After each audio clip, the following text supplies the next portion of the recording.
Hi, I'm Aiden, I'm Lexington. A melody. and we are here to talk about different ways of organizing your knowledge. So the learning outcomes for this presentation are going to be to analyze and interpret the importance of the strategies to reveal and enhance knowledge and knowledge organization. And the second one is to dissect the benefits and shortcomings of these strategies in comparison to previous lower levels of learning. So that leads us to our first strategy, which is the organizational structures of a course. This is important because how students organize knowledge influences how they learn and apply what they know. So the chapter talked about isolated facts versus interconnected facts. An isolated fact is basically just remembering information such as like an exact date, whereas an interconnected fact is being able to provide information based on connections with other materials that you have learned. And this also left into the concepts of meaningful knowledge versus sparse and superficial knowledge. And essentially, an isolated fact is what's known as the sparse or superficial knowledge. You're just remembering whatever it is you had to remember for the sake of knowing it.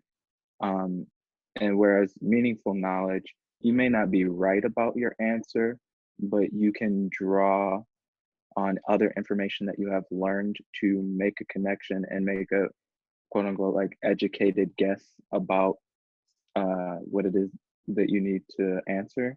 Um, and what else is important to know is that we naturally make connections based on patterns, meaning that knowledge involves simple recalls and higher level processing to make these connections. And superficial knowledge often does not go past basic knowledge about individual aspects to the bigger picture. The next is organization of lectures, labs, and discussions. So here, you want to explicitly share the organization um, because knowledge organization guides the retrieval and the use of the information. So this can be done through outlines, agendas, visual representations of the lectures or discussion sessions. Um, Organizational structures should capture critical concepts or principles around the information that you want the students to organize. So essentially here rather than having basic titles such as like introduction or lab notes or recap, you want to be as explicit and as specific as possible so that that information is consistent with what you want the students to know and what you want them to organize. So the next is to contrast boundaries of features. So this helps students to develop more sophisticated and nuanced ways of organizing information. So we can do this by presenting contrasting cases of two items that share many features but differ in critical ways, which can allow students to develop more sophisticated ways of organizing that knowledge. So these cases tend to be most effective when presented not in isolation, but with a pair and contrast analysis. And the better you are at picking out the differences, the deeper you delve into the concepts and you understand them.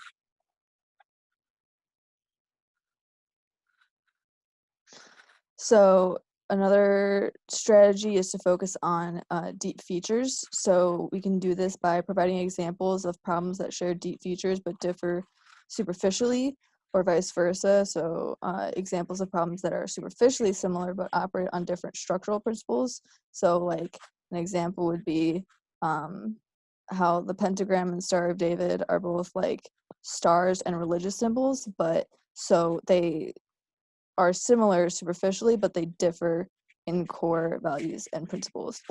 And this helps students to identify underlying features and organize their knowledge more meaningfully.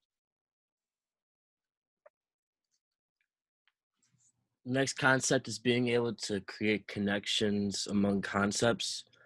Being able to draw connections from material to previously learned material is important in being able to shape new thoughts and higher level thinking.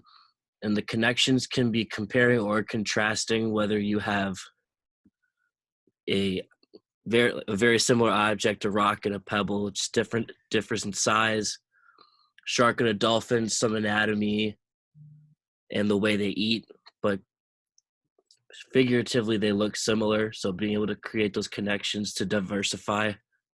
And then while the teacher should be initiating this, it's important that the learner draws these connections independently. So you're able to be self-sufficient in gathering material and creating concepts for yourself without having to ask too many questions, but being academically curious. The next thing is to encourage the use of multiple organizational structures. So students need to develop multiple knowledge organizations that they can draw on to enable more flexible application of the knowledge.